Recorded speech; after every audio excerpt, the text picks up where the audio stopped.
E você vê algumas coisas como sinais dos tempos, do final do tempo, ou a gente não pode taxar como guerra, pandemia? Sim, sim. Veja, quando Cristo falou... Porque no Apocalipse fala, né? Fala, Alguma coisa sobre os Cavaleiros do Apocalipse. Fala. Os 4. Vamos pegar alguma coisa que é mais literal, que aí fica mais fácil para a gente explicar. No sermão escatológico de Cristo, que está lá em Marcos 13, no final de Mateus e no final de Lucas, você vê Jesus dizendo o que é que haveria de acontecer até a vinda dele. Ele fala de guerras, rumores de guerras, ele fala da perseguição dos seus discípulos, ele fala de fomes, ele fala de terremotos, fala de epidemias, de pestes, pandemias.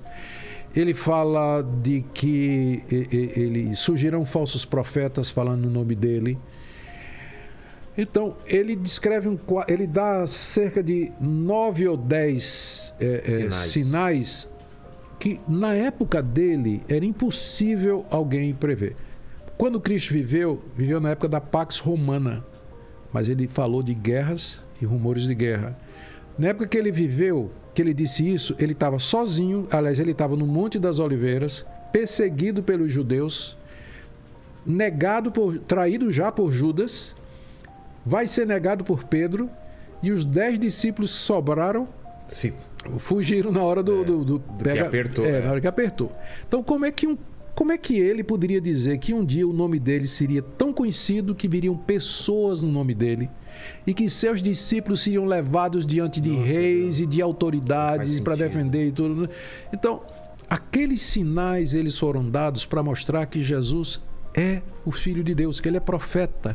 Ele conhece o futuro. Então, isso que ele falou a respeito dos sinais se cumpre até o dia de hoje. Desde que ele falou essas palavras, nunca parou de ter guerra, pandemia, peste, doença, perseguições, cristãos sendo perseguidos, falsos profetas. Nunca parou. Sempre teve.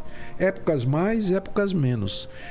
Esses sinais foram dados não para a gente marcar a data da vinda dele, mas para ter certeza de que ela vai acontecer. Porque se ele acertou nisso, ele também vai acertar quando ele disse: eu vou voltar. E qual é essa intenção da segunda vinda de Cristo? Aquele plano final. Ele veio e fez o que tinha que ser feito. Fez. E agora ele volta para apagar a luz. Arrematar, né? Lembra do que a gente falou no começo da nossa conversa? Que Deus tem um plano? E que esse plano termina num novo paraíso onde o pecado não é mais possível e tudo mais. Ele vem para estar conosco lá. Entendi. No final.